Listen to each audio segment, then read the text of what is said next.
Pabrik otomotif itu berdiri di kawasan industri yang jauh dari pemukiman. Siang hari tempat itu terasa biasa saja. Ramai, bising, penuh suara mesin stamping dan konveyor yang berjalan tanpa henti. Namun saat shift 3, semuanya berbeda. Lampu-lampu neon terasa lebih pucat. Bayangan rak-rak besi tampak lebih panjang. Dan suara mesin yang biasanya terdengar biasa saja, kini seperti napas raksasa yang berat. Malam itu jam menunjukkan pukul 1.57. Aku operator produksi di line 7, bagian assembling komponen mesin. Target mingguan tidak terlalu tinggi, jadi suasana sedikit lebih santai. Tapi rasa kantuk tidak bisa diajak kompromi. Kelopak mataku terasa seperti diberi beban. Ketika jam 2.13, aku izin ke leader untuk ke toilet. Lorong menuju toilet terasa lebih panjang dari biasanya. Lampu sebagian mati. Hanya ada cahaya berkedip di ujung koridor. Entah kenapa, malam itu terasa berbeda. Toilet pria berada di ujung gedung produksi. Sepi, hanya suara tetesan air yang bergema pelan. Niat awalku hanya membasuh wajah. Tapi rasa kantuk semakin berat setelah air dingin menyentuh kulitku. Aku melihat deretan bilik toilet. Cuma 10 menit, pikirku. Target sedikit. Supervisor jarang keliling jam segini. Aku masuk ke salah satu toilet duduk. Mengunci pintu. Duduk. Menyetel alarm 15 menit. Dan tanpa sadar, tertidur. Aku tidak tahu kapan mimpi itu dimulai. Tiba-tiba aku melihat diriku masih duduk di dalam toilet. Tapi aku seperti berdiri di luar tubuhku sendiri. Lampu toilet berkedip. Dan di atas pintu bilik, ada sesuatu. Sesosok perempuan berbaju putih panjang.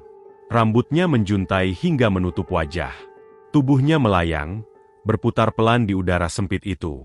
Kakinya tidak menyentuh lantai dan tangannya menggantung lemas. Lalu perlahan, kepalanya menoleh ke arahku. Padahal wajahnya tertutup rambut. Tapi aku tahu, dia melihatku. Tiba-tiba, brak! Suara pintu bilik sebelah terbuka. Dan terdengar air keran menyala. Aku seperti setengah sadar, setengah tertidur.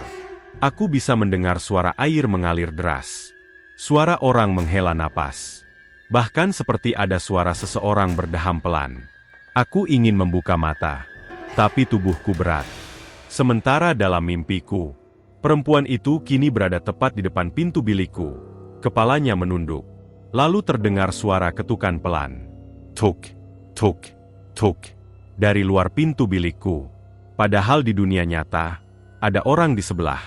Atau, memang ada makhluk lain? Tiba-tiba, alarm ponselku berbunyi keras.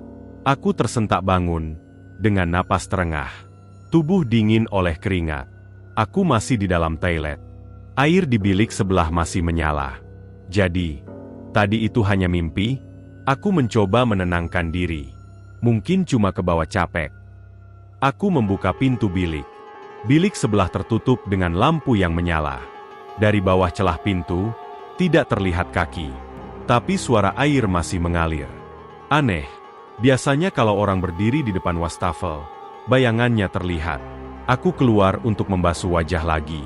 Di cermin terlihat wajahku pucat. Tiba-tiba, keran di bilik sebelah mati. Langsung hening.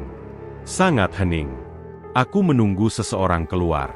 Setelah beberapa saat, tidak ada suara kunci dibuka. Tidak ada suara pintu dibuka. Tidak ada langkah kaki. Rasa penasaran mengalahkan rasa takut. Aku menatap pintu bilik itu dari pantulan cermin. Pintunya sedikit terbuka. Tidak terkunci. Kenapa nggak dikunci? Aku mendekat. Pelan. Mbak, ada siapa di dalam? Tidak ada jawaban. Hanya suara dengung lampu neon. Tanganku gemetar saat menyentuh pintu. Kudorong perlahan. Kemudian, pintu terbuka. Kosong. Tidak ada siapapun. Lantai kering. Wastafel kering. Tidak ada bekas air. Tidak ada jejak kaki. Padahal tadi aku mendengar air menyala jelas. Jelas sekali. Saat aku menatap bilik kosong itu, tiba-tiba dari belakangku terdengar suara pelan. Kenapa nggak jadi tidur lagi? Tepat di telingaku. Suaranya perempuan yang terdengar serak dan dingin. Aku membeku. Perlahan aku melihat ke cermin. Dan di sana, di belakangku, sesosok perempuan berbaju putih berdiri. Wajahnya tertutup rambut panjang. Kepalanya miring tak wajar. Tapi saat aku menoleh langsung ke belakang, tidak ada siapa-siapa. Aku lari. Setengah berlari keluar toilet. Lampu koridor terasa makin redup. Seperti mengikutiku. Aku kembali ke lain dengan napas tak beraturan. Atasanku menatapku lama. Kok lama banget? Aku hanya menggeleng. Dia tersenyum tipis. Senyum yang aneh. Seperti tahu sesuatu. Yah, nggak apa-apa. Mau kenalan doang itu kok. Darahku seperti berhenti mengalir. Gimana maksudnya, Pak? Dia hanya tertawa pelan. Dulu juga ada operator yang suka tidur di toilet situ. Sampai sekarang, nggak pernah balik kerja. Aku menatapnya tak percaya. Bel istirahat berbunyi, tapi suara mesin tiba-tiba mati. Seluruh lain sunyi, lampu berkedip. Dan dari ujung lorong menuju toilet, aku melihat sosok putih itu berdiri. Kali ini tidak melayang. Kakinya menyentuh lantai. Dan perlahan, dia berjalan ke arahku.